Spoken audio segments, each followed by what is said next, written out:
Hi, I'm Dr. Joe Riggio. I'm here with you today to do a mindset mastery presentation that I call Replacing Yourself. And it's really about a deep transformational process about how people limit themselves and fail to succeed, fail to create the outcomes that they desire and they want, and ways to transcend that, to transcend yourself so that you begin producing the kinds of outcomes, the kinds of results that you intend and desire. So let's get started. One of the things that I want to do is I want to talk to you about this idea, as I say, of replacing yourself. So we're going to look at it from the point of view of what does that take? How do you make that happen? And I'm going to walk you through this in a very intense way, but please allow me to build this out, to develop it with you, to give you the layers that are necessary so you can really see how I think about this and how I work with clients around this, how I help my clients get outcomes that seemed impossible for them before, or beyond them before, but really require a kind of very subtle but small shift. And once it occurs, that will allow almost anything that you desire to become possible for you. So let's start at the beginning. And there's a harsh reality that you have to face. And that harsh reality is really that what you're experiencing right now, as you live today, as you experience your life in this moment, right here, right now, really is who you are. That's the thing that you have to come to terms with, is that you're experiencing the reality that you have today because it is who you are. Your reality is who you are. You've created it in everything you do and everything you say and everything you think and how you perceive the world and other people and yourself in it and your relationship to them and all the reasons that you might have given yourself or others about why things don't turn out the way you want them to turn out or do turn out the way you want them to turn out. You're extremely good at making money, or you're extremely poor at making money, you're extremely good at keeping money, you're extremely bad at keeping money, you're extremely good at starting businesses, or extremely bad at starting a business, or you hate selling, or you love selling, or you're really intimidated when you have to talk to people on the phone, or it's really easy for you to pick the phone and talk to people. Anything you say to be true creates the representation of who you know yourself to be, and that creates the experience you have, the outcomes that you're having. So here's the second part of that harsh reality. You can't have what you haven't gotten. So whatever you're experiencing in your life right now, whatever is true of you, where you live, how you live, your bank account balance, the relationships that you're in, the quality of your health and fitness, all of that is true of you because that's who you are. This is who you are, your life experience as you know it in this moment. And whatever you haven't gotten yet, you can't get. You can't have what you haven't gotten. And you need to accept this. You need to embody this idea that you cannot have what you haven't gotten because you have what you have. You have what you've created. You have the experience you're having because you've created this experience. So the thing that has to shift is you. You have to become who it is that has what you want to get. Now, this is kind of inverse thinking because the who that I'm referring here, the who it is that you have to become to have what it is you want to get has to happen before you get it. You have to already be the person who is entitled, you could say, to get those things that you desire. Because the things that you don't have yet, that you haven't gotten, that you intended to have, that you strived for, that you put effort and energy and intention on realizing, but you don't have, you can't get. So who is it that can get them? Well, someone who is already entitled, who is capable of getting those things. So the you that you know yourself to be has to change. And this is really a challenge, especially in what I call the modern world, or the modern thinking world, you could say. And what I mean by that is this. The idea that people are who they are, and you'll hear this all the time, well, I can't do that, it's just not me. Or the inverse of that, of course, is, well, this is just who I am. And then you challenge them and you go, well, but you say you want these other things. There's something within you. There's some drive that you possess or contain that causes you to want something that you don't currently have. And now we're going to look at how do we get that? How do we get this thing that you say you want that you don't currently have, but isn't possible for you as you know yourself to be to get because you use these kinds of expressions. Well, that's just not me, or this is just who I am. Well, you have to become someone else. And then you get the challenge from people. Well, isn't that wrong? Shouldn't I just be myself? Shouldn't I just be getting things because of how I am and who I am? And we're not talking about a change at the primal essential level of your being. You are who you are. You can't be anyone other than who you are at the most essential level of your beingness. But the way that beingness shows up behaviorally and how you know yourself to be, how you've convinced others you are, the feedback that you get from others about how you are and therefore who you are, is behaviorally organized. And this is something that you can change. So we're looking at this idea because you can do something about it. You can't have what you haven't gotten yet. So you have to become who it is that can get what it is that you desire. And you can change things so that's possible. And that's what we're really looking at here. We're going to look at this idea. It's from George Orwell in his novel 1984. And it was about Big Brother, if you remember, and the thought police and these kinds of things. But there's this very particular quote in that novel that I want to share with you. And the quote is, "Who controls the past controls the future. Who controls the present controls the past."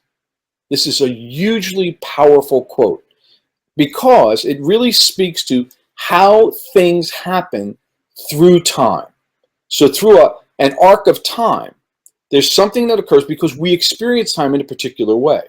We experience time as moving from the past to the future through the present. So we experience all time here in the present.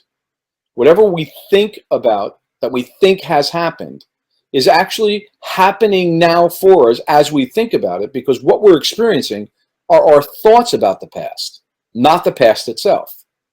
And this is a really fundamental idea that we have to engage with and encounter and accept, that we're never experiencing the past. We're only ever experiencing the present. Even when we're thinking about what's happened in the past and we think that we're experiencing our memory of the past, we're generating that experience in this moment right here, right now. Now, the same thing is true about the future. We never experience the future except when we arrive there. The future is present, you could say, in a way, waiting for us to get to where it is. But in this moment, we're having our experience here and now about whatever thoughts we might have or projections we create about the future. So where that happens, where those projections are generated from and how they're generated will determine how you organize yourself, and you could say aim yourself into your future. So this quote now begins to make sense in light of that kind of recognition. He who controls the past controls the future, because we're aiming ourselves from the past into the future. There's a sensation we experience that our past in some way aligns us with a future possibility because of where we've been and what we've done, that we believe limits us or entitles us to something that's true in the future. Therefore, we begin to look at the second part of the quote, which is who controls the present controls the past, because we're creating the past here in the present. So let's look at that a little deeper and take it apart. Let's really look at this in the sense of what time frames are. So there's three time frames. I've shared them with you. There's a past, a present, and a future time frame. And in essence, the way this would look graphically is that who controls the past is represented by this arc from the past to the future. Who controls the past controls the future is represented by this arc. So it's the past is the gateway that allows us to perceive what's possible in the future, because we are organized to think that what has happened is the platform upon which will happen. So that which will happen is built on the foundation, you could say, of what has happened. But the thing is that who controls the present controls the past. So there's another arc here that we look at. And the reason that this arc is present is because we're creating the past in this moment. It doesn't exist except here and now for us. What has happened, right? But our experience of what has happened is happening. And we have some sense of that. And I see this all over the place. I'm watching the current news. I live in the United States of America, but I'm also seeing this happen in Europe. I've seen it happen, and I'm seeing it continue to happen in Asia and some of the countries there. I'm seeing it happen and happening in an ongoing way in Africa and the countries there. I'm seeing it happen in South America, and I've seen it happen in South America. This idea that there's a recreation of the past, there's a rewriting of history, you could say. So what had been true about our historical understanding a month ago, a year ago, a decade ago, a century ago, about what had happened prior to those moments in time, is constantly being rewritten. There's a famous Roman phrase, the victors write the history. And what that means is by getting to write what happened and how things occurred and who was right and who was wrong and how that happened to be so, is always a determining factor about what people believe to be true now, here, in the present. And because of that, they perceive these truths as being projected into the future about how the world should be. So we're organized in relation to our concept of history, our concept of the past. But we write the past here.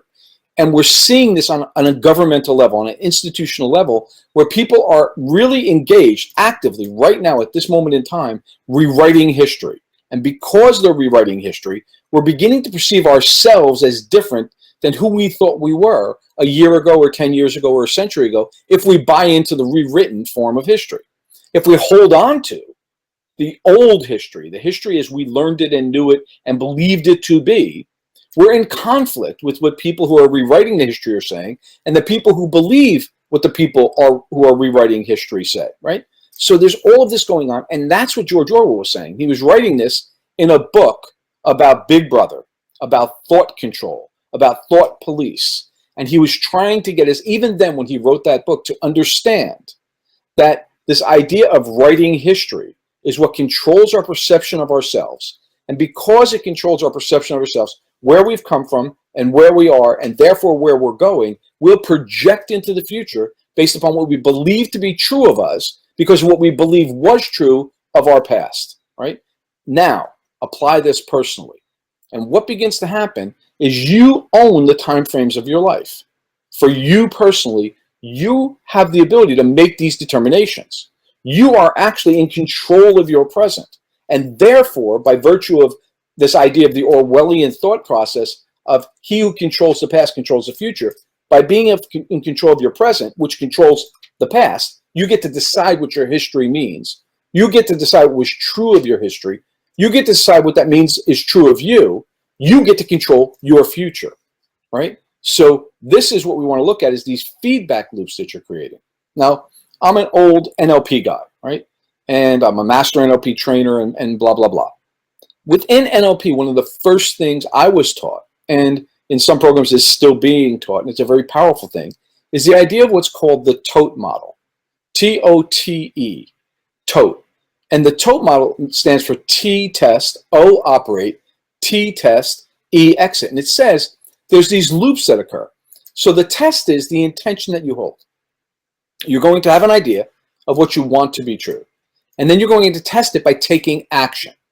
That action will produce the outcome, O. And the outcome will either be what you intended or not. That's the test again. So the test at the beginning, what you intend, is determined by what you do or don't do, the outcome position that's created. And that outcome then either matches the expectation you had or it doesn't, right? And only when it does, when you do the test operate and the test equals the original test, the intention you held, do you exit the system and go on to do the next thing. That's what TOTE stands for. It's a feedback loop. It's an iterative process. It's a way of organizing yourself to notice what's going on by virtue of what you do, and you could say, don't do. So we're going to now take this apart and begin to analyze how this works. And we're going to consider, between you and I, that the fundamental process of getting outcomes is this idea of the feedback loop, right? Because in the model that I'm sharing with you, we're going to say that input creates output. And the output, of course, becomes the input. Test, operate, test. The test is the input. The output is the outcome. The input is that what happened now becomes related to the original point. It becomes the new test point, right? So we're looking to get to an exit. And so I've drawn this little diagram for you showing an action loop, what I call the feedback action loop. And we're going to look at this because there's input that goes in on the front end. Makes sense. You do something, right? That input becomes an output. So what you do is perceived by others as an experience they're having, or perceived in terms of the impact you make on the world as what experience the world has of you. So To make it simple, let's say that your action is to swing a hammer. The output experience of that is that you strike the nail or you miss the nail, one way or the other. And that output, what's experienced, what's external to you by virtue of what you've done, is an action that then creates an outcome. Right? So this process, this connection between input and output, that link together, is action, which has no choice. There's no way to avoid creating an outcome by virtue of doing that. That outcome then becomes feedback into the system. That feedback, of course, then becomes the input into the system, what I call the input prime. So the feedback immediately becomes input for you. Now you've experienced the output of the system as input for you, right? The same way your output is input for the system. The system's output is input for you. The result, the outcome that's been realized in the world external to you, which generates this loop again. Now you're back in the loop, and this constantly goes on. Input, whatever you do, becomes output. It's experienced in the world. That connection between those two things is the action that you realize, which creates an outcome. The outcome then becomes the input, and this goes on and on and on until you exit the loop. Now, what we want to say is that mastering this feedback loop, when you become a master of the feedback loop, you begin to master the process of creating the outcomes that you want and need to create. This is a really critical point that I want to help you get to so you can begin to transcend the limitations built into this loop, because the limitations built into this loop are very powerful. If you keep doing the same thing, you'll keep getting the same outcome. Now, think about this in regard to the illustration. If your input is, I want to create X, and your output is, therefore I do Y, and Y is the action that the world experiences of what you've done, and it creates an outcome which is not the one you intend. But regardless of that, you take that outcome, you feed it back into the system, and for you it generates, I need to do more of what I just did, or I need to do what I just did in a way that just adds to it, doesn't change it. Just, in essence, becomes the same thing, more, but different. Well, it's unlikely you're going to create a different outcome. You really have to begin to understand what the input means. The only way you can exit the system is by perceiving with a high quality of clarity the meaning of the feedback with regard to what you've done, which means how do you have to adjust or change everything. You're thinking about what you did, what you actually do, what you think you were doing because of what you think was going on around you. In other words, the other inputs in the system that you thought meant you had to take a particular action or outcome, output, as I put it here. So you really need to understand the feedback has a meaning to you. And for many people who continue to fail in particular ways and fail in the same ways over and over again, they see the feedback as kind of a signal or a stimulus to do more of the same thing they've been doing, not to change. And therefore, they continue to get an outcome that they don't want, which creates, of course, the same feedback loop. And this goes on and on and on in their life. And they can't understand it. They keep thinking, I'm doing everything I'm supposed to. I've done so many different things. I've tried a million different things. So in my business, in my work, I work with people, for instance, who start businesses. I work with a lot of entrepreneurs, a lot of coaches, a lot of consultants who are trying to get their practice off the ground.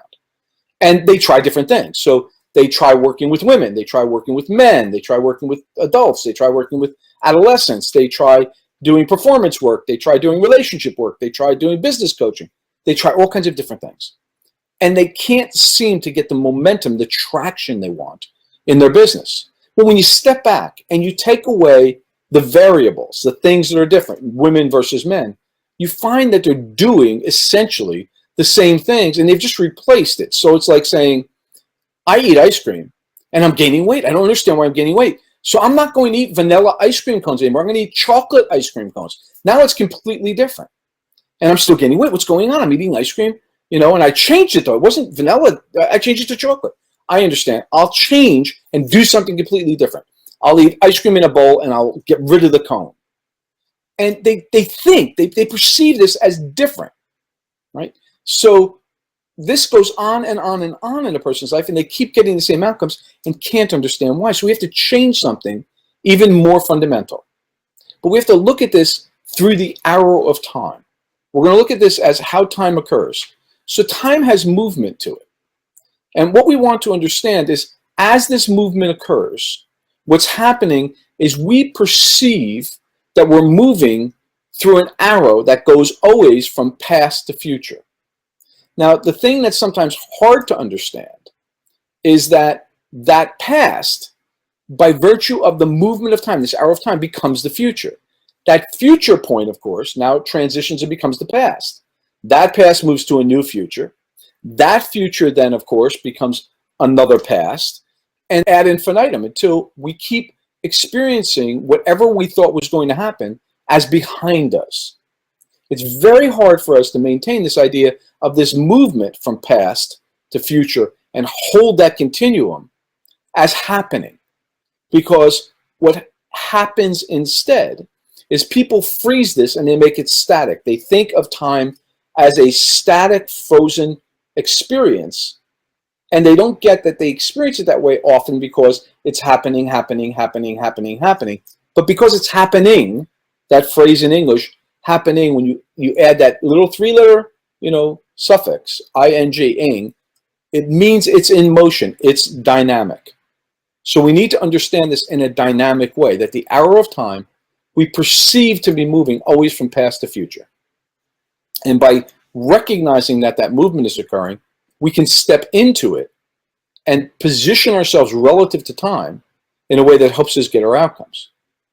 So we're going to go back now, and we're going to look at the specifics of how people get confused, let's call it, about their relationship with and their way of interacting with time. Now, the first thing that people do very often, this is kind of what I'll call the deadly mistake of organizing time and time frames to get your outcome. The deadly mistake is that people often take their past experiences and they project them into the future. They project the past into the future. They go, if this was true, remember, I am this way. It's just who I am, right? I'm not that other person. What they're saying, in essence, is that what had been true, what was true in the past, the experience I'd had will be the experience I have at some future time, because they're thinking that they're considering a movement of time when in fact they've kept it static. They went, this is this. And one of my bugaboos is this idea that people confront me with constantly in the work that I'm doing. You may be even doing it now in some way, unconsciously, where you go, oh, this is like that. This is like that lecture I heard this other person give. Oh, this is like that thing I read in a book. Oh, this is like, I actually heard Joseph talk about this 2 years ago. This is like that. No. This is not like that. This is what it is. Now, your ability to relate it to everything else you might have learned, everything else that you know, so on and so forth, is powerful. I'm not saying you shouldn't use that or take advantage of your ability to relate ideas together, but this is not that. This is this. And as soon as you get that, as soon as you get this is this, it begins to break down this linkage of the past being the future. You begin to get choices that were unavailable to you before when you thought this was like that. Okay? So this recreating results they've gotten before, even when the results are exactly the ones they no longer want and are actively trying to change. The vast majority of people project their past into the future, recreating the results they've gotten before, even when those results are exactly the ones they no longer want and are actively trying to change. So as long as you keep this frame in place that this is like that, that's what will happen. So we want to change things, right? We want to look at this, that the driver of this process, the projecting of the past and the future, are driven by beliefs. The driver is your beliefs, because beliefs determine what an individual perceives to be true about the world, the things and the people in it, the experiences they have, and most importantly, themselves. So the beliefs you have about all that I just read, the world, the people in it, the things in it, your experiences within it, and yourself, who you are, what you are, is the glue that holds it together. Your beliefs about that is the glue that keeps all of that intact. And again, what we're trying to do here, I said you're going to go through this process with me. I'm going to share with you a bit about my thinking, about how I do this work with clients. It's to loosen, it's to dissolve that glue of belief that keeps the world static for you. So you tried before. You tried to get an outcome that you didn't achieve in the way you hoped and wished and wanted to achieve it. And therefore you know, because you've done it, that it's not possible to get that to happen. Well, that's simply not true. The way you did it at that time, given who you were then and who you were with and the context and the circumstances and the resources, created that outcome then. That was that. This is a new time with probably different contexts, different circumstances, different situations, possibly different people, probably different resources, and fundamentally you aren't who you were whenever you tried to do whatever it was that you tried to do before. You're now in a different place. So this is this. This is not that. This is this. So that relationship of breaking apart the belief that holds you intact to believe that whatever you tried and didn't succeed is true of who you are, is true to a certain extent when you allow yourself to recognize who you were is who you think you are, and is not necessarily true about who in fact you are or who in fact you could become. So we need to start thinking about the idea of becoming, which is a whole different plane of existence. So in other words, perception does equal reality for the person experiencing it. Perception is never reality. Reality is reality is reality is reality is reality, right?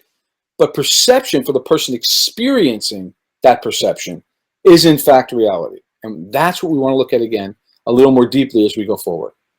The danger in this thinking begins with the person substituting their perceptions of reality for the evidence that reality tries to keep forcing upon them as they take action. So in other words, what I'm saying is, for you, for me, for everybody else in the world, their perception is their reality. There's no way around that. Whatever they perceive to be true, for them is in fact the only reality they have access to. Then evidence happens, stuff happens. I believe that I'm going to dip this, spoon into this carton of ice cream, and I'm going to come up with vanilla ice cream, because on the outside of the carton it said vanilla. On the cover it said vanilla. And yet, somehow or another, what's in the carton is actually, caramel malted something or other. Not vanilla. And the evidence is that it's not vanilla, but we expect it. We hold it in our mind because the carton says it's vanilla. It must be vanilla. Maybe it's bad vanilla. Maybe the vanilla went bad.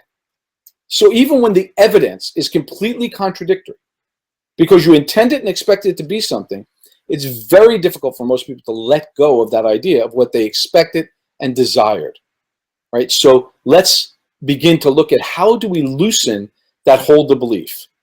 And this idea, this next statement is powerful. Allow this to sink in. Allow yourself to get this. Beliefs are no substitute for evidence. Beliefs are no substitute for evidence when it comes to producing the outcomes you intend by the actions you take. So here's the real thing. The real thing in the world is not your beliefs, but the action you take that determines what happens in the world, that determines the results you get and the ones you don't. Of course, there's the built-in premise that I just offered, and I believe to be true, and I'm sharing with you, and I'm suggesting you really need to be cautious about, which is that regardless of what's true, regardless of the evidence that's present in the world and the environment, you may in fact perceive something to be true that isn't true, despite the universe, the world, other people forcing the evidence on you and trying to help you to wake up and see with clarity what's actually going on, because the evidence is the evidence is the evidence. Your actions created an outcome. That outcome is in fact the reality, not what you hoped or wished or even believe would have happened or did happen. What happened is the reality. So we need to get clear about looking and working against evidence. And then a simple way to think about this is that actions are intimately and inextricably linked with the results they produce. They're one and the same thing, in other words. So if I look at this at a quantum level, as I say here, the actions are the results they produce. So these two things just go together. I do something, I'm speaking to you, and you're hearing me. You get that? My action is my speaking. Your hearing me is an inextricably linked outcome of me speaking and you being present to it. Now, understanding that there's a systemic relationship, that's the quantum piece. is that there's a systemic loop that if you're not present, you don't hear me. Now, I know you were not present when I was speaking this originally. You're listening to a recording of me speaking, and yet, for all intent and purpose, as I speak, you hear me, and I know you hear me. So I'm able to transcend the idea that you're not there listening right now, because when you experience this, for you, it will be an intimate and inextricably linked experience of my speaking and your hearing, right? It's kind of a little weird, a little freaky, but this is, now we're starting to get somewhere. We're starting to get to an understanding of how time is an illusion and limitation. So we're going to look at this idea through time that I call the trajectory of intent. This is a model I built many years ago.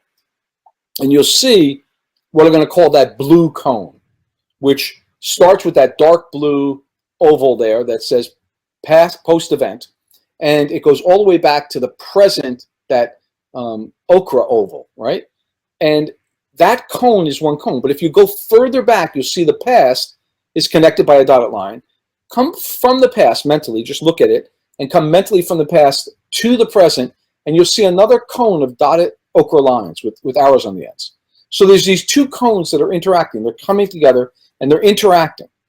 And what we're looking at are different ways of thinking about time. We could say there's at least two ways to think about the cone of time. From the past to the future, as well as from the future back to the past. So if we think about this in, let's call it real terms, if you think about an event that has happened already for you, and you're now in the future of that event, in fact, you're beyond the point where the event occurred, an event that's already happened for you, you're beyond the point where that event already occurred. So you're in the future of the event, right? And that's that post-event oval. The event you're thinking about, whatever it was, graduating from high school, right? I don't know what it was. Getting married, having your first child, meeting your first sweetheart, whatever it might have been. I don't care what it is. There's some event that you could remember that happened already. You're now beyond that event, so you're at the post-event position. The event is that other dark blue oval. And then before the event occurred, go back in time, ratchet back in time, there was a present moment where the event had not yet happened. All right? So we can look at the events of our lives from two different positions. From the past, looking to the present, right? So we can say, right now, we're in the past of our future. So right now, there's something that, let's agree, you might want to happen that hasn't happened yet. There's something that you want to happen that hasn't happened yet. So for you, in this present moment, that event that hasn't happened yet is in the future. In 2 days, let's assume the event hasn't happened yet in 2 days. Today, the moment you're in today, will have become the past. And the thing is that you keep moving into presence. You keep moving into presence. And that event that you want to happen, if it in fact is in a particular location in time, because of the way we think of that arrow of time, moving through time, we keep getting closer to it. Eventually, we can get to where we meet that event. We're now at the point where the event happens, or it's happening.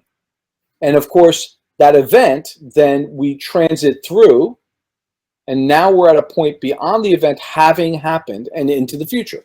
And this is what I'm describing here. This is what this illustration is describing.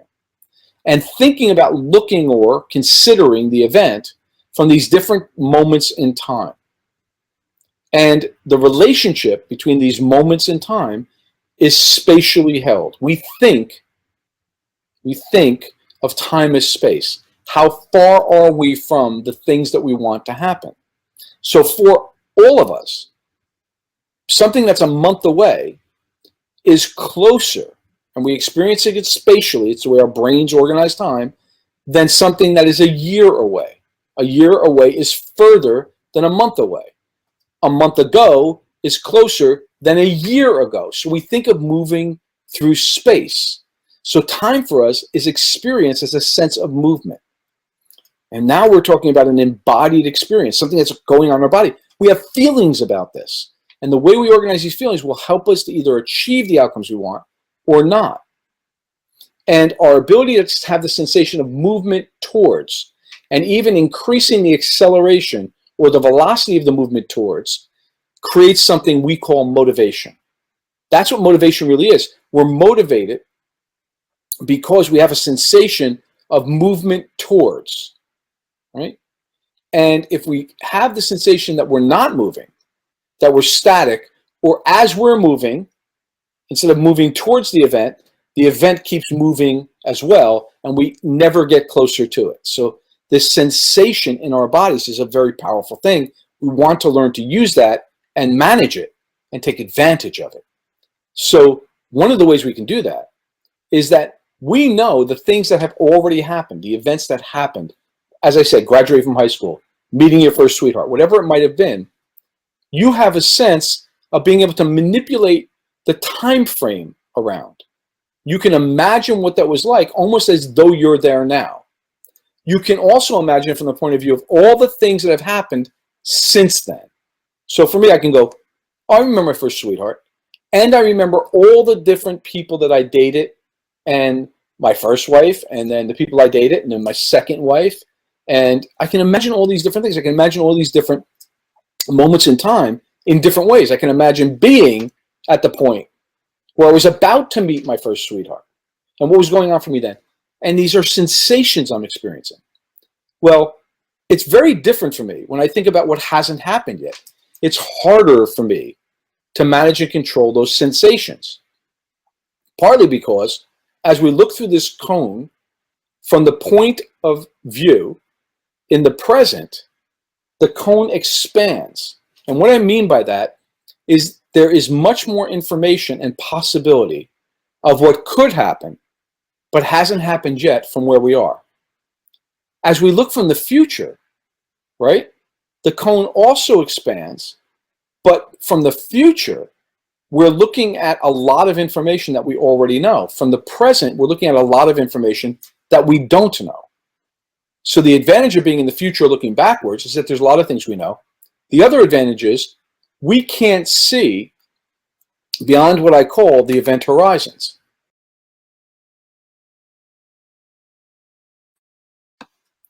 So what we want to do now is we want to make some little shifts. We want to get past these event horizons. You just see I have these on the diagram, 1, 2, and 3. They're the things that will happen that you don't know will happen yet, that you can't see beyond, that will change what you can and cannot do, or what you must or must not do, or what you will or will not do after they occur.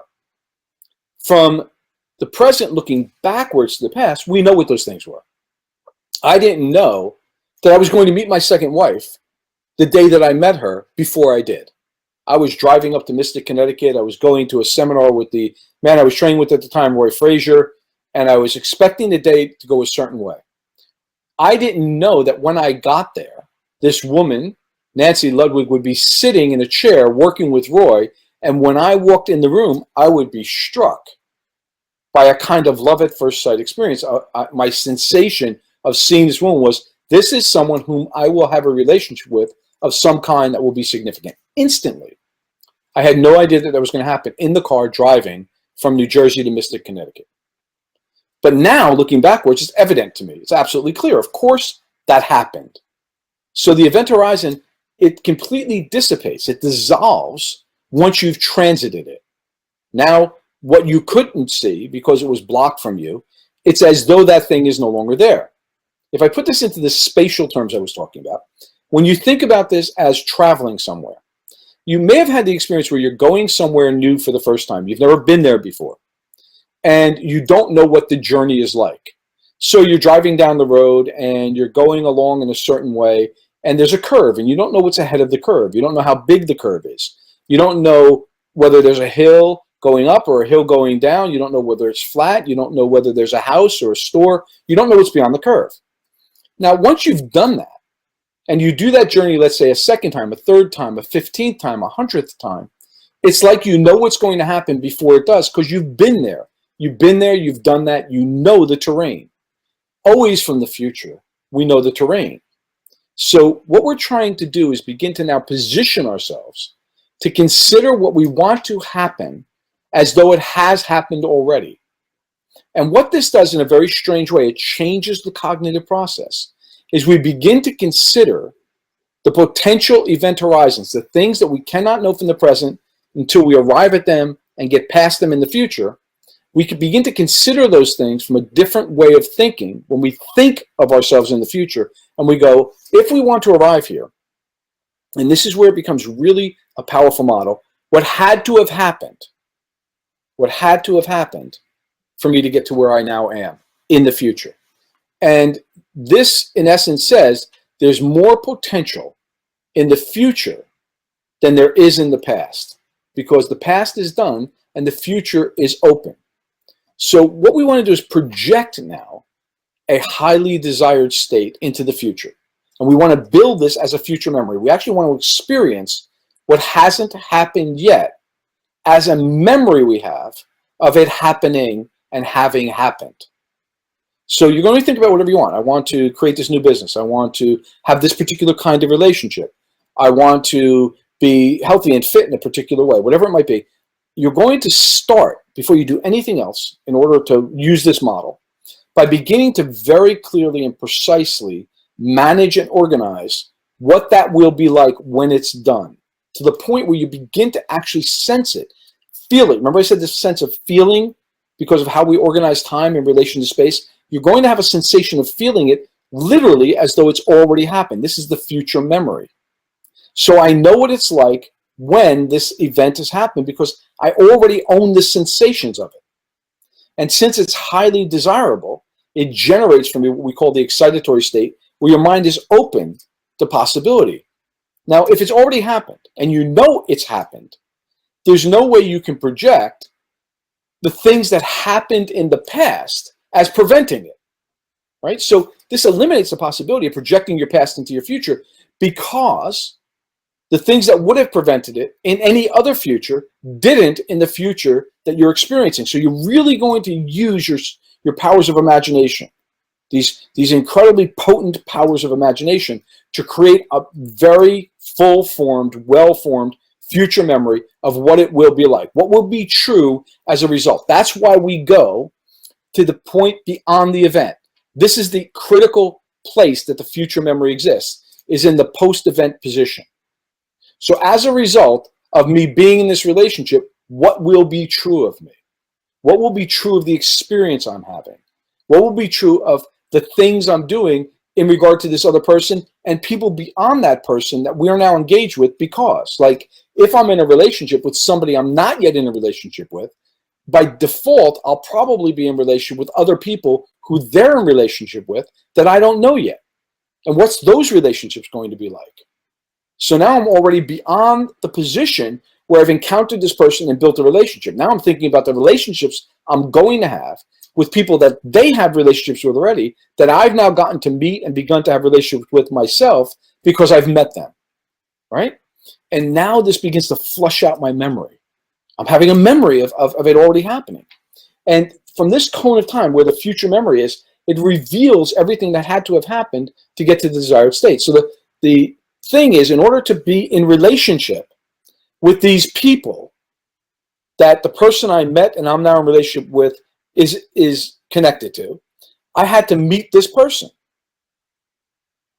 In order to meet this person, before that, meeting this person, I had to be where this person was. I had to be in proximity of some kind, whether it was virtual or real, I don't care, by the way. But I had to be where they were. Now, I was where they were and we met. And before that, I had to be open to the idea of engaging with this person who I'm about to meet.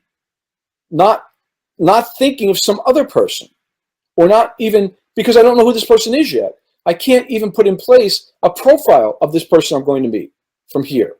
I can only do it from here, right?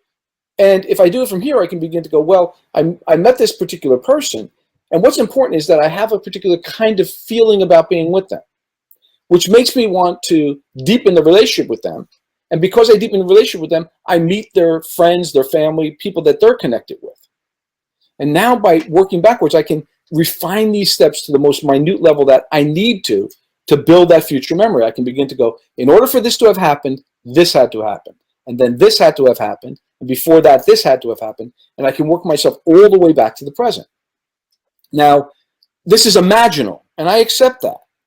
But the imaginal position of working out what had to have happened that's already happened is wildly different than trying to work out from where you are what you have to do to make something happen. Because from where you are, the only resource you have to consider is what's already happened, your past. In your past, the thing you want to happen did not. It hasn't happened yet. So from your past, you're going to be projecting false information, bad information, because your past will cause you to think about things in the future to recreate your past, not to create a future that hasn't yet happened. You'll be creating a future that's already happened that you call your past. So we want to change completely the direction of your imagination from the future to the present, not the other way around. Now, this is the change from what I call the historical corridor, projecting history into the future, versus what I call the teleological corridor. And teleology is the pull of the future to make itself present. One of the examples that's sometimes talked about by teleologists is the idea that in seeds, in an acorn, is the pattern already for the oak. The acorn, in essence, knows it's going to be an oak. It grows into an oak. It never grows into a palm tree. There's a teleological organization in genetic structure. Genes know what they're designed to produce. In the same way, we're building a teleology for you, a teleological corridor, where by going to the future, we're saying we're going to put in place in the present like a gene or like a seed, the elements, the pattern necessary, the structure, that inevitably, when this structure unfolds, it always becomes the thing you intend. It can't become something else, because the fundamental structure, the pattern that's embedded into this organization in the present is designed only to produce that future, not another one. Therefore, the best place to start is always from the post-event position, because from the post-event position, you know not only everything about the event, but much about what had to have happened to get to the event. So we're going to play with this idea a little further now. So here's the question. Assuming you accept and buy into everything I've already said, and this is really based in the laws of the universe, right? This is how it works. Your stem cells produced your body, and they put your organs in your body where they are. They didn't produce your liver on the top of your shoulder on the outside. Your liver's inside, on the right-hand side mostly, where it was intended to grow and be, because a pattern was in place. These are the laws of the universe. The universe is organized teleologically. It's not organized historically. Evolution is a teleological process, not a historical process. We need to understand we live in a universe that operates by fundamental laws, and if we don't align ourselves with those laws, we will fail. Now, what's the number one reason for failure? For people not getting the outcomes, not achieving their dreams, not getting what they want? Confidence. Not having it, of course, their lack of confidence.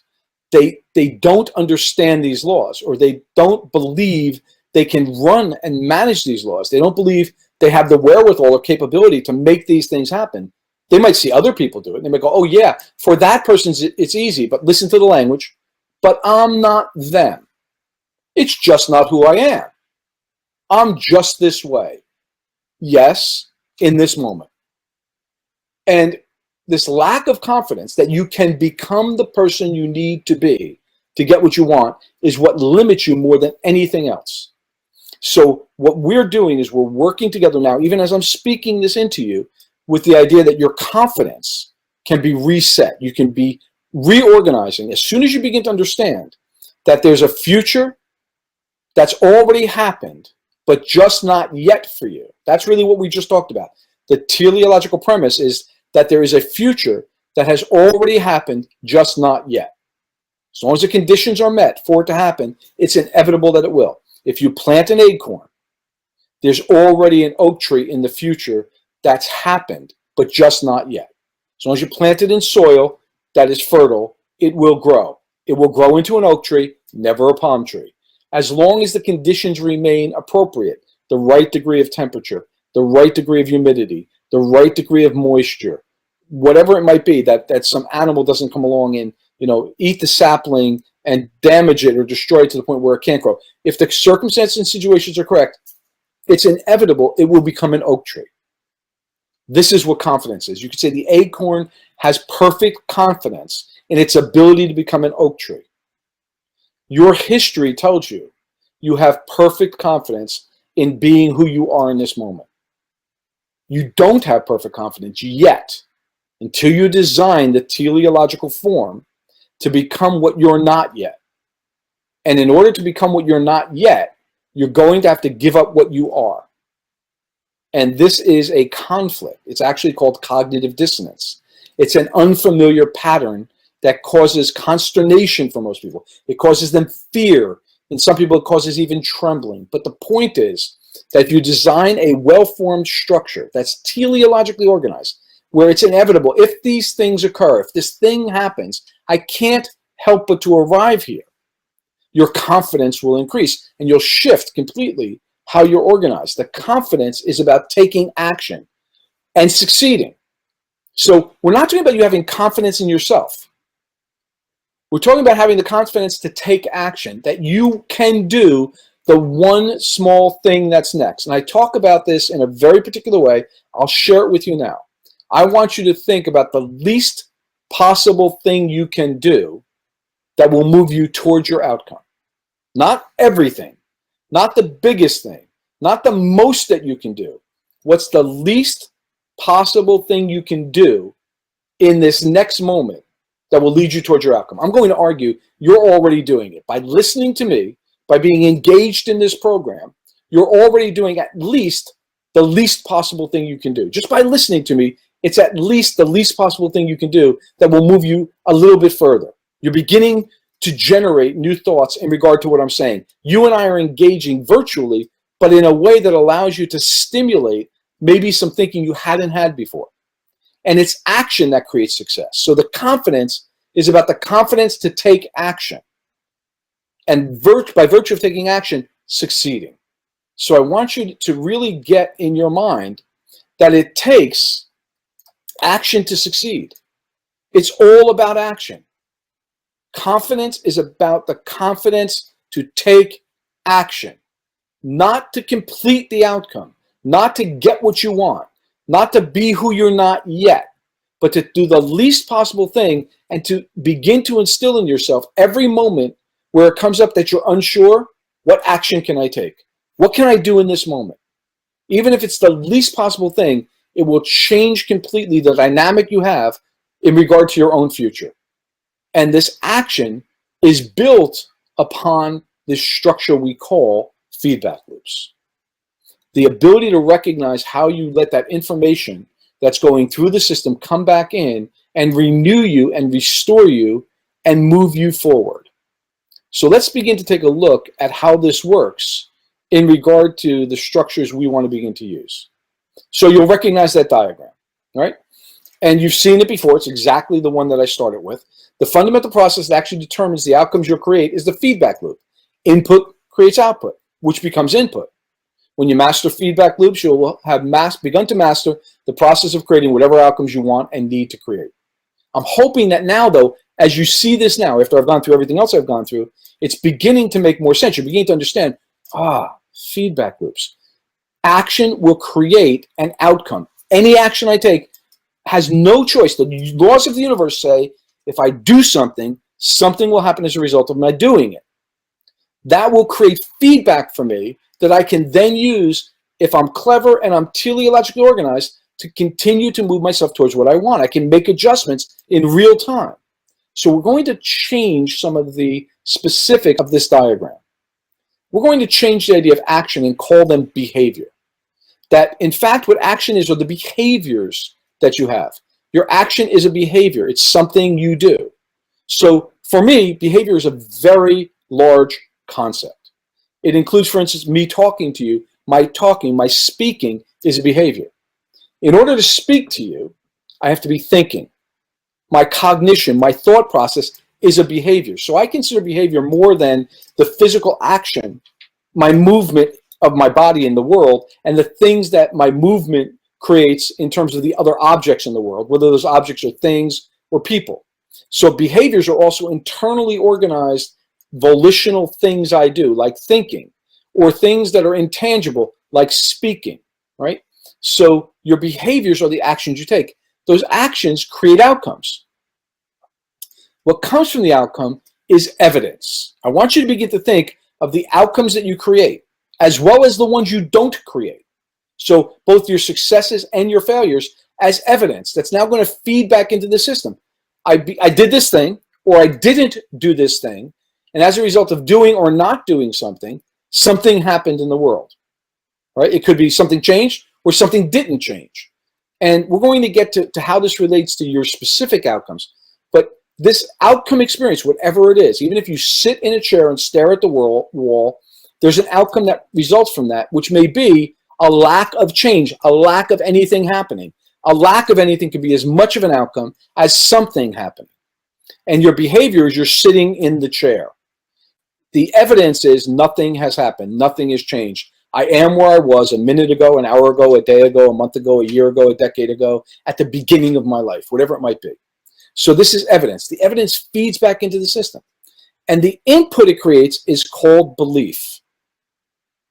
You get this?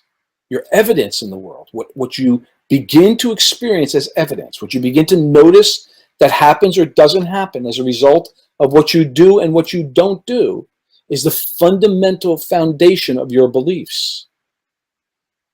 This is going to be very important as we continue, because your beliefs directly become the filters you have. Your beliefs, what they are fundamentally, is the world is this way. I am this way. Others are like this.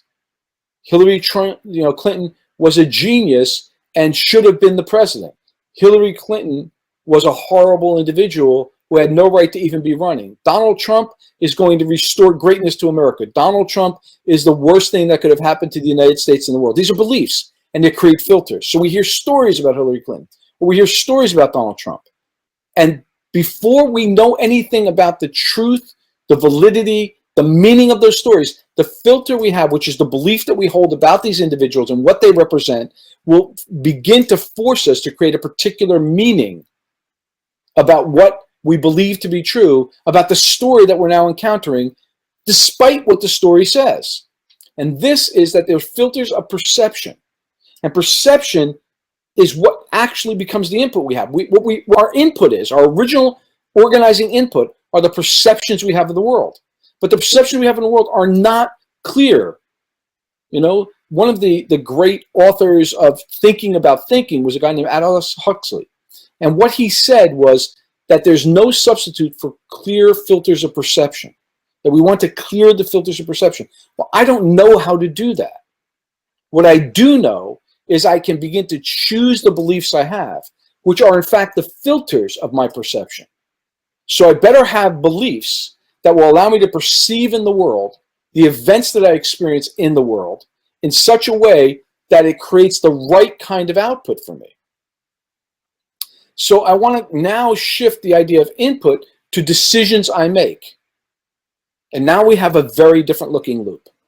That instead of just input creating output, which creates action, which creates outcomes, which creates feedback, which creates input prime, we're saying something different. We now begin to have moments of control by understanding these different points in this structure. That in fact, the original input position is the decision we make. That decision is founded on the perceptions we have. Our perceptions come through the filters of belief that we have. So by organizing our beliefs, it will determine the decisions we make. Our decisions are a result of our beliefs, in other words.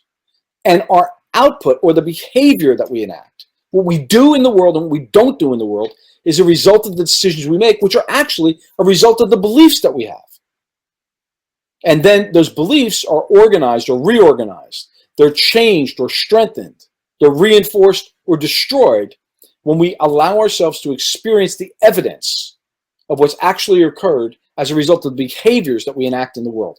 And now you'll begin to master, as a result of this, the feedback loops you have. So we're going to change again this conversation. We're going to say that the fundamental premise that actually determines the outcomes you'll create is the feedback loop. And beliefs create perception, which feed decisions that prompt behavior that creates new outcomes.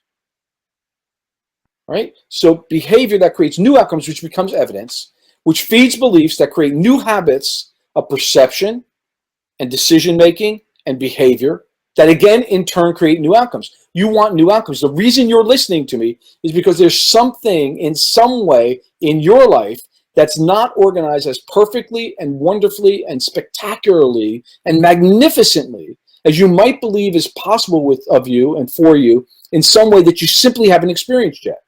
That there's this huge potential in your life that you want to realize and you haven't realized yet in some way. So therefore, you need to create new outcomes that you haven't yet experienced so you can have that experience in life. And this leads to recurring feedback action loops. And those recurring feedback action loops, the feedback creates new beliefs and new habits. And your life is created out of the habits that you have. So one of the things that you want to begin to understand at this level of habits is your habits are the easiest thing for you to do. Your habits are the easiest thing for you to do in relation to the stimulus you encounter and experience. So something happens, and because of your habits, the easiest thing for you to do is to respond today the way you do to that stimulus, right? The desire you have to do something different, to write a book. Well, your habit is that you either do or you don't respond to that by beginning to write. If your habit is you don't respond, you go do something else, you start cleaning the house, that's the easiest thing for you to do today. For a writer, the easiest thing to do is to sit down and write, right? They've built a habit. These new habits, these new beliefs create new outcomes. So we're getting to the heart and soul of what we're trying to achieve through this concept of feedback loops. I'm giving you a way to manage and organize your feedback loops and understanding how they're organized. Again, laws of the universe. So I'm going to share with you finally the model that I built to help people really get this and what you can do. I'm going to give you the steps to take to change the outcomes you get in the world. So the EPC, or the Exquisite Performance Coaching Model, looks like this. It says there's external data. There's an environment we exist in, and that data, that environment, that context provides the input or information that we have and base our actions on. We're exposed to it. We don't necessarily own or control or even have the ability to manage the external environment with regard to what's going to happen, what's coming in. In an ongoing way, it's dynamic, it's changing, and much of it, much more of it is beyond our control than is within our control. But we're using that, whatever it may be, to take action in the world, to do things. And there's this TOTE model I talked about at the beginning. Test, operate, test, exit. That's how we produce things in the world.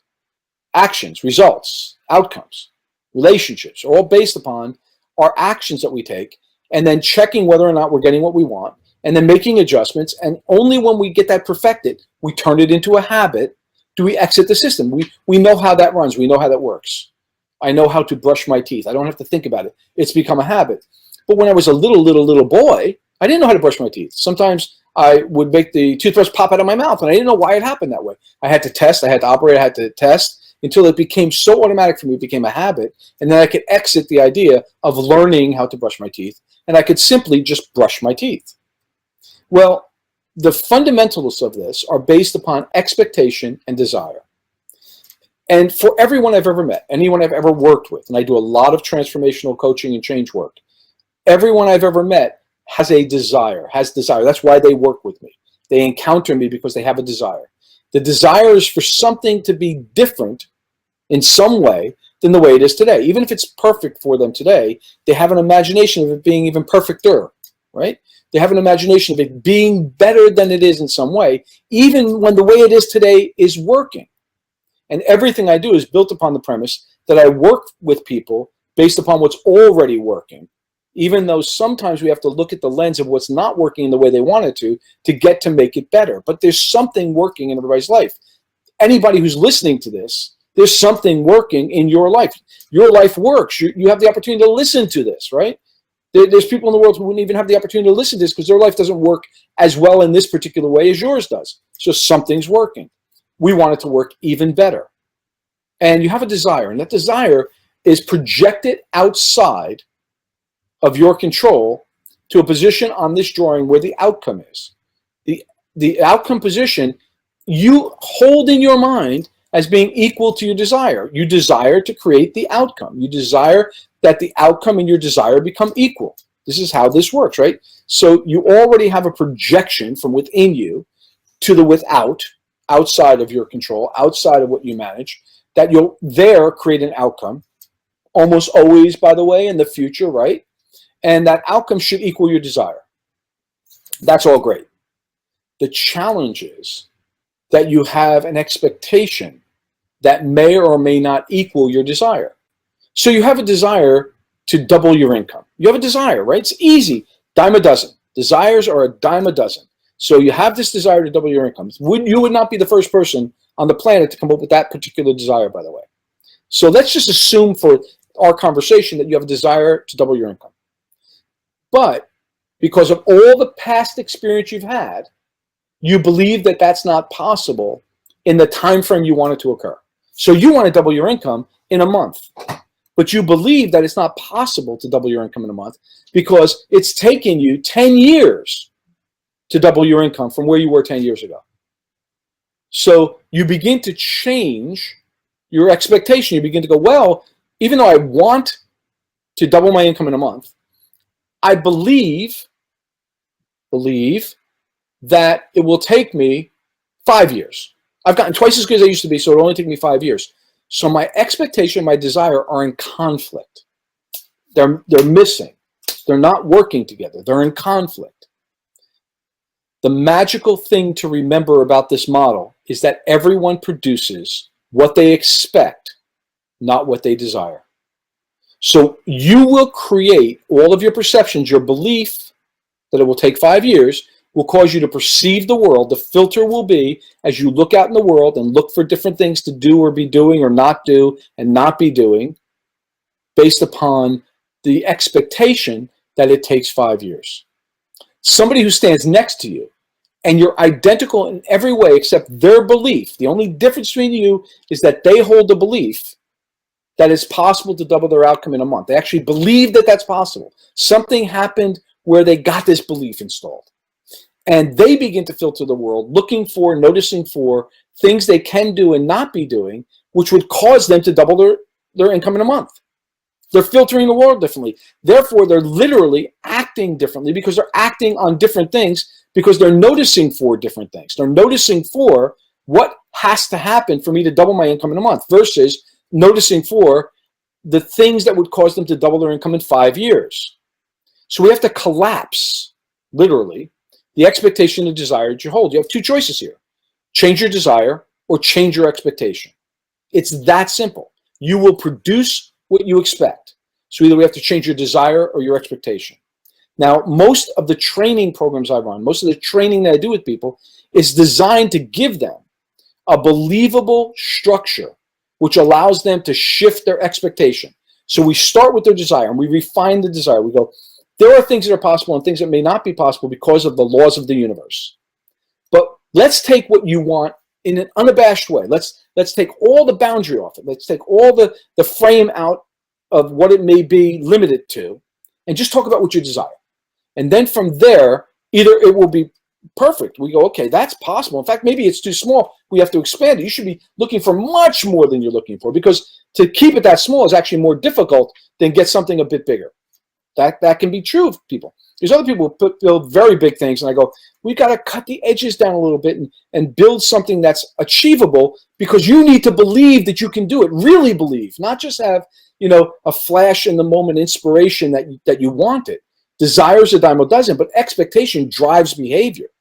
So we're going to now get those two things aligned. So most of what I do, most of the training I do, has a huge component in it of getting the relationship between desire and expectation to begin to come together so they become one thing. They become a single unity where what you desire and what you expect collapse into a singularity, because that's what will determine what you believe will happen, and your beliefs will filter perception for you, and you'll begin to notice the world for those things that you have to notice for to create what it is that you now intend.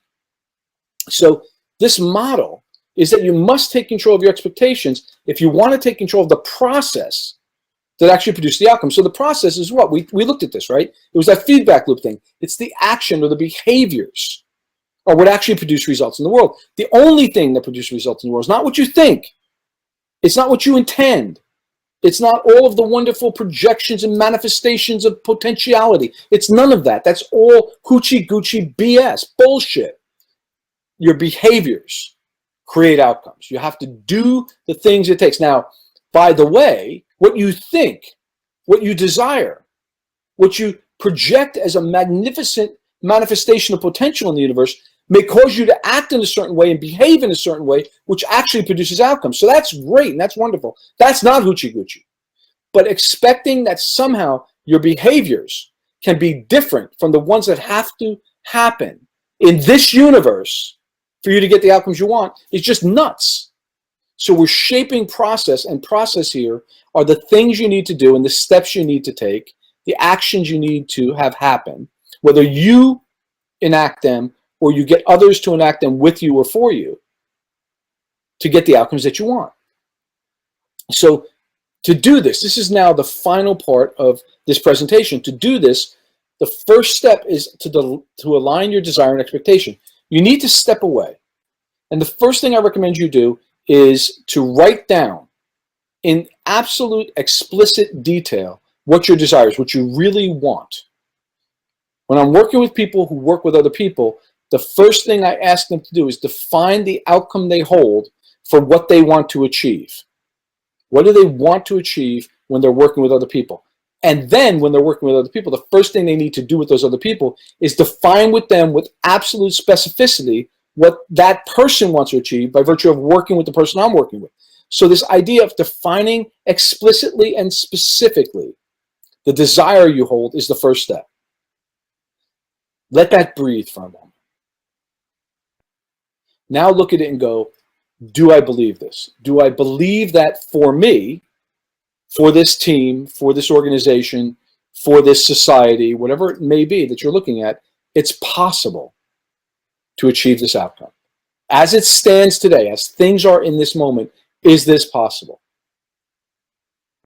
It's going to be yes or no. If it's yes, you can move on. If you really, truly believe it's yes, you can move on. We're going to have a chance to refine it. But you may look at it and go, well, I want it. I really, really, really want it, but I don't believe it. I don't really believe it's possible for me to double my income in a month. I just don't believe it's possible. I work with people in coaching programs where I'm working with them and I'm helping them and I'm pointing out $1 million realization of a single group or a single program they run is absolutely achievable. And they go, not for me. I don't think I can do it. I don't have, maybe you could do it, but and so for them, that expectation doesn't hold. So we have to look at this and go, what holds? What's truly believable in this moment? So we look at the expectation. Now, there's a disparity. They expect to take 5 years to double their income. They want to double it in a month. So here's the question. What would have to be different from how they think about what they're doing so that they could double their income in a month? And they have to begin to think about things they could be doing differently than the way they think about doing it from where they are in the moment. All right? They may also have to begin to think about who they must become to do those things. So one of the things might be, I must become that person who wakes up in the morning and gets to it. Not who fusses and bumbles and hangs out and does all kinds of other things until 1 in the afternoon before I even get going. I may need to get going as soon as my eyes open, because it's going to take a certain amount of concentrated effort and time to get the things done I need to do. I have people that I've worked with who say to me, I want this outcome, but, and this is where it always, of course, falls apart, I can't do that because my wife wants me to spend more time with her. My husband needs more of my attention. My children require me to do this and that and the other thing. Oh, I can't work on weekends. I have no other personal time available to me except on the weekend. Or what do you want me to do? Stay up every night till 1 a.m. in the morning? I have to wake up and go to work the next day. And I'm going to tell you that, for instance, those are some of the things that people who achieve extraordinary outcomes and results either give up temporarily and sometimes permanently, or do, again, either temporarily and an interim basis or forever to get their outcomes, right? I share videos once in a while and I share stories once in a while. And I often like to look at athletes because it's so evident what it takes to be a world-class athlete. And it takes way, way, way more than the average person is ever willing to do. For me to learn the skills that I learned to do this work I'm even sharing with you took way, way, way more, frankly, than the vast majority, 99% of the planet would ever be willing to do to make happen what I had to make happen to gain these skills, to learn from this man I learned from, Roy Frazier. I had to change the entirety of my life and virtually for 7 years do almost nothing else except the minimum things that it required me to do so I could do that major thing that I was doing. I put everything else on hold, right? There were some things that had to get done. I had to take care of my 2-year-old son. But I didn't have to spend every day with him 10 hours a day. I did have to take care of him because I was looking to a future where I could provide for him in a way I couldn't at that moment in time provide because I wasn't the person I intended to become. So you have to really get that when you're looking at this and you're thinking about creating outcomes and there's a disparity between expectation and desire, you may have to give up a tremendous amount of what you hold to be true here to get what you want. You may have to do a tremendous amount of what you have been unwilling to do or haven't done here to get what you want. But this is in your control. You can make these choices. You're right. You may have to get the kids off to school and make them lunch and make sure they're okay. And in order to do what you have to do, you may have to get up 3 hours earlier than they do. So you have 3 hours of concentrated, focused time to do what it is that you really say you want. Or accept that you don't really want it bad enough to do what it takes. You're really, in fact, not willing. You're more committed to your limitations than you are to your future. It's really that simple in some ways. Now, there are things that are going to be beyond you. There are things that are beyond me that I'm never going to be able to do because of time or place or genetics or age or resources, right? And I accept that. I accept that for me and I accept it for you. But there's a whole lot of things that are available and possible for both of us that we're not yet doing. And we're not yet doing it because we're more committed to doing what we're doing than doing the things we're not yet doing. So this is the first thing. You have to really look at this desire and expectation. Do you really believe that you can produce what you desire? If there's a disparity, how committed are you to staying who you are? How committed are you to staying who you are today, as opposed to becoming the person that would have this be true of them? And when you close that gap, where you're willing to be the person who's willing to do more than you've done, or things differently than you've done, or to hold different beliefs about yourself than you have, then maybe you also need to make an adjustment in desire and change it a bit too. But maybe you'll start in a position, and as you begin to really look and go, I get it. I get what Joseph's saying. I've really been committed to staying who I've been, that person who has what I have. But I am committed now. I've made this decision in my mind. It's going to change. I'm committed to being this person who has this. And as soon as you do that, your expectation actually rises up here. You have to raise your desire to meet your new expectation. That's a wild possibility. This is a wonderful thing that begins to happen. And frankly, for me in my life, because I've run this process a dozen times at least in a major way about major things in my life, I had to raise my desire because my expectation exceeded my desire. One of the things that happened, I tell this story, when I met my second wife, she would not be with me until I'd become the man. She had a sense for me that I could be. She was holding for me an expectation that was above my own desire for myself. But because I so desperately desired and wanted to be with her, I was so willing to do what it was going to take to get to be that person she wanted to be with. I raised my desire and brought my expectation level with hers. And I started realizing things in my life that frankly would not have been true of me had I not met that woman, had I not lived up to her expectations of me. So sometimes we do need people outside of ourselves to hold for us the space that we can't yet hold for ourselves.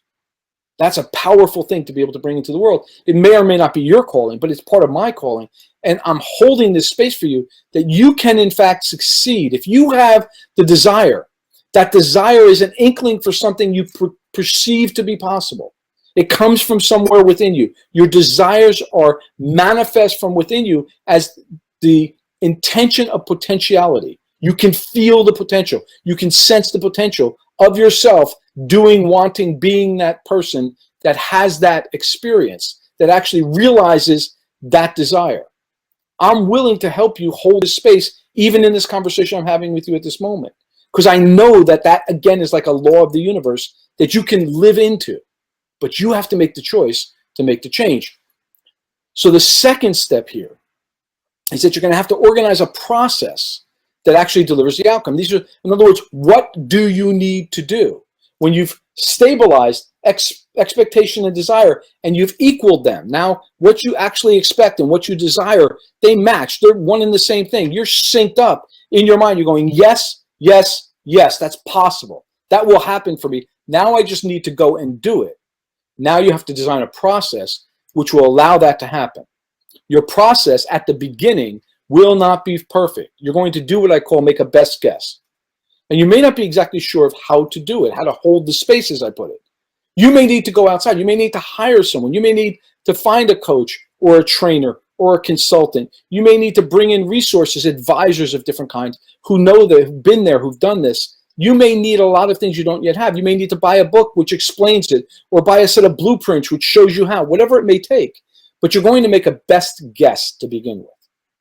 And you're going to start with that best guess. And you're going to allow the best guess to get refined by the input of additional information, by the support of people that you bring into the team to be part of what you're doing, by the learning that you get by virtue of taking action and getting feedback around what you're doing, right?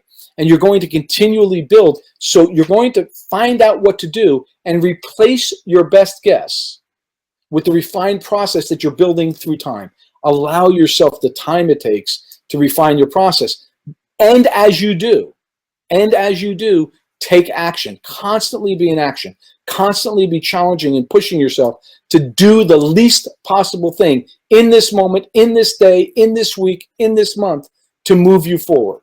If you do that, the accretion, the subtle, tiny little buildup of one tiny little molecule on another of experience will eventually build into a mountain.